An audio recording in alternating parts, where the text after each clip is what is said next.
Sudėtinis procentas. Kaip naudotis sudėtinio procento skaičiuoklę. Sveiki, mano vardas Rasuolė. Šiandien aš noriu papasakoti jums, kaip naudoti sudėtinio procento skaičiuoklę, bet prieš tai trumpai pasakysiu iš viso, kas yra sudėtinis procentas. Prieš pradedant paaiškinti, kaip naudoti sudėtinio procento skaičiuoklę, aš labai trumpai papasakosiu iš viso, kas tai yra. Žinau, kad daugelis, kas dirba internetu, užsidirba pinigus, dalyvauja įvairiuose kompanijose arba projektuose, tikrai žino, kas tai yra. Mes turim, pati aš dalyvauju Cryptex kompanijoje, kur irgi jie naudoja sudėtinį procentą, ir ne per seniausiai pasijungiau LVEX projekte, ten irgi yra įjungtas sudėtinis procentas. Yra tokia sena išmintis, kuri apibūdina sudėtinį procentą. Aš esu užrašus tą mintį čia mano grupėje. Messenger'e uždirbam pinigus internetu, greit suieškosiu ir aš jums ją paskaitysiu.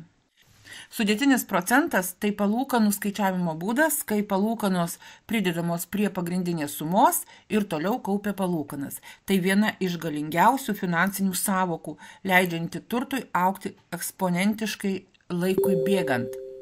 Kas sugalvojo sudėtinį procentą. Sudėtinio procento idėja nėra priskiriama vienam konkrečiam žmogui, nes šis principas buvo žinomas jau senovės civilizacijose. Pavyzdžiui, babiloniečiai ir egiptiečiai jau prieš 1000 metų naudojo tam tikras palūkanų formas. Leonardas Fibonacis 18 amžiuje savo veikaluose rašė apie pinigų augimą per laiką. Tai laikoma viena iš ankstyviausių formuluočių apie sudėtinį procentą. Tačiau tiksliai, kas sugalvojo sudėtinį procentą, nežinoma, nes tai išsivystė iš praktinės finansų ir matematikos raidos. Taip. Albertas Einšteinas, nors tai nėra patvirtinta, bet pavyzdžiui, man tai labai smagiai skamba, neva yra pasakęs, kad sudėtinis procentas yra 8. pasaulio stebuklas. Tas, kuris jį supranta, uždirba. Tas, kuris nesupranta, moka. Taip ir yra.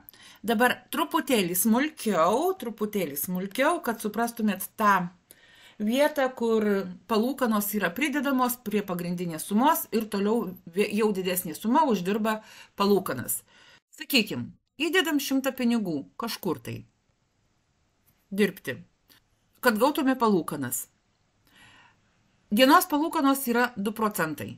Čia yra kaip pavyzdys, tik tam, kad mes suprastume visą sudėtinio procento mechanizmą ir darbą. Vadinas, šiandien įdėjom, rytoj aš jau turėsiu 102 pinigus, nes prisideda palūkanos. Ir rytoj į darbą 102 pinigus. Ir rytoj į darbą iškeliauja būtent ne 100, o 102 pinigai. Poryt pas mane ateis 2 procentai nuo šitos bendros sumos, tai būtų 104,04 pinigai. Ir toliau vėl šita suma keliauja dirbti ir taip toliau dirba vis didesnė suma ir vis didesnės palūkanos gaunamos. Tai ir yra sudėtinio procento principas. Dabar mes keliaujam į skaičiuoklę ir kokį čia paimti, sakykim, pavyzdį, imam LVEX. Mes žinom, kad yra tokios sąlygos, naudingiausia yra ateiti pradedant nuo 1000. Jeigu mes nieko nepakviečiame, tai mus projekte laiko 90 dienų, 3 mėnesius. Žinoma, kad yra išimčių ir labai daug kam padaro išimčių ir žmonės toliau ilgiau būna. Ir imkim tokį variantą, kad mes ateinam su 1000, periodų laikas 90 dienų, tačiau duoda 2 signalus. Mes imam variantą, kur nepakviečiam žmonių, negaunam papildomų signalų, nors jų visą laiką būna. Tačiau toks standartinis variantas. Tai 90 dienų kart 2, 180 periodų. Ir uždarbis imam patį minimaliausią, 0,6 procento. Čia daugiau pinigų mes nepridedam, sakykim, kad tik tais 1000 ir viskas. Ir dabar spaudžiam suskaičiuoti ir žiūrim.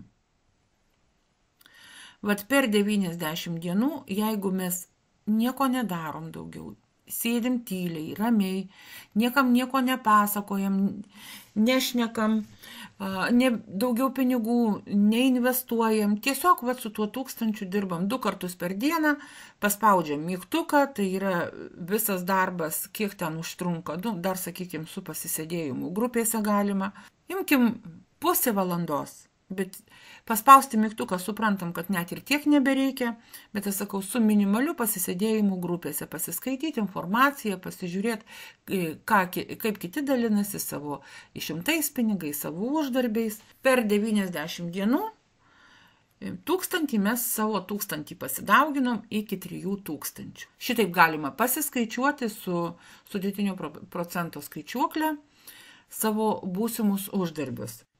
Galime pažaisti. Žiūrėkit, paliekam tą patį 1000 ir, sakykime, mes pasikviečiam žmonių ir turim dar vieną papildomą signalą kiekvieną dieną.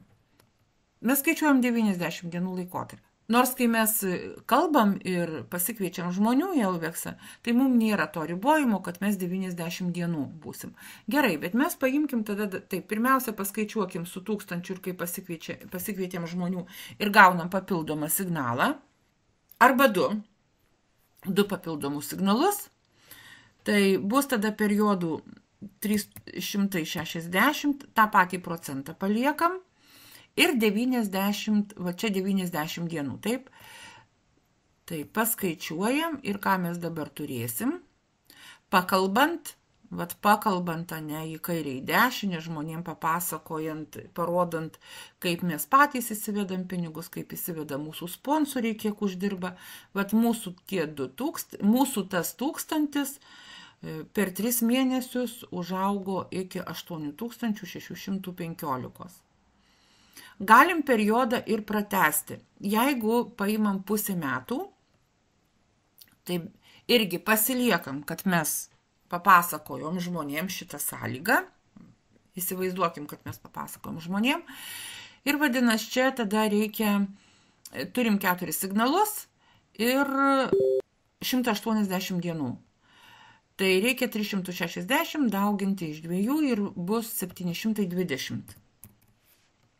Ta patį procentą paliekam, spaudžiam paskaičiuoti. 74 000. Netgi žinot, ką paimsiu ir tikrai pasižiūrėsiu, ar aš nesuklydau, mintinai skaičiuodama būtent šitas periodas. 180 dienų su 4 signalais, kart 4, taip, 720, viskas gerai. Periodo uždarbis 0,6%, spaudžiam. Ir gaunasi tas pats 74 000. Bet žinot, kai mes pažaidžiam su šitą skaičiuoklę, viskas dabar yra suprantama ir susidėlioja į savo vietas, kai žmonės paima ir pasakoja ir rodo, kiek jie daug LVEX uždirbo. Dar vienas momentas apie LVEX. Tie, kas žiūrės šitą skaičiuoklę ir aš vis LVEX sakau ir rodau kaip pavyzdį, tikrai atsiras tokių, kurie paims ir savo pagalvos arba man parašys komentaruose po šitų vaizdo įrašų, arba kitiem pasakos, kad ką čia dabar Rasuolė paima ir kalba nesąmonės apie tą LVEX, nes yra tokių kalbų. Mano pusmetis laiko neprisijungimo prie LVEX, tai irgi tą patį kalba, kad aš lygiai taip pat galvojau, tačiau, kaip ir jau anksčiau sakiau, iškėliau savo tokį klausimą. Išmokas gauna ne vienas ir ne 2 žmonės, ne 10 žmonių, net ne 100 žmonių, o gauna 1000. Ir gauna tie patys lietuviai. Mums nereikia niekur eiti toli. Nei į Ameriką kažkur už vandenyno žiūrėti, ką gauna žmonės, nei kažkur tai į Aziją toli kalbėti, kad ten gauna žmonės. Ne. Žmonės gauna šitus pinigus čia Lietuvoje. Ir jau jie gauna nuo senų laikų. Mane kvietė pirmą kartą į LVEX lapkričio mėnesį, nors jau prieš tai žmonės dirbo LVEX. Dirbo jau 3 mėnesius, gal net ir su trupučiu. Kiekvienam yra rinktis, ateiti ar neteiti, bet aš tikrai žinau visada visus projektus, pirmiausia, kaip mes paimdavom ir juos atsirinkdavom. Moka. Bet moka. Jeigu išmoka pinigus, viskas tvarkoj. Taip, garantijos ten nėra, sakykime, 100%. Visur visada yra nors 1% rizikos. Visada. Jeigu ne pats projektas linkęs susiskaminti, jisai taip yra sukurtas, tai būna taip, kad tiesiog konkurentai padeda jam susiskaminti. Labai daug įmonių, projektų mėgsta kaip dirbti su savo konkurentais. Tiesiog juos sunaikinti. Konkurencija yra tokis negailestingas rinkoje dalykas. Parodžiau aš jum, kaip dirbti su sudėtinio procento skaičiuoklė. Matot iš tikrųjų, kaip viskas yra paprastu, bet ne veltui ir sako, paprastume slypi genialumas. Arba genialume slypi paprastumas. Ačiū visiems, kas pažiūrėjot mano šitą filmuką, šitą pamokėlę. Labai būsiu dėkinga už patiktukus, kuriuos padėsit, jeigu dar jūs nesat užsiprenumeravę mano kanalo. Užsiprenumeruokit, visada sužinosit patys pirmieji visas naujienas, kurias aš įkelsiu. Naujienos yra tokios keletas temų, tai apie sveikatą, apie investavimą, apie internetinius uždarbius. Ir pro retą keliu tokias pamokėlės, kur aš manau, kad yra naudinga žinoti žmonėms ir ypatingai tiems pradedantiems, tiems žmonėms, kurie ateina į internetą dirbti ir užsidirbti, kurie ieško galimybių, bet kartais jiem trūksta tokių paprasčiausių žinių. Geros dienos visiems ir iki kito karto.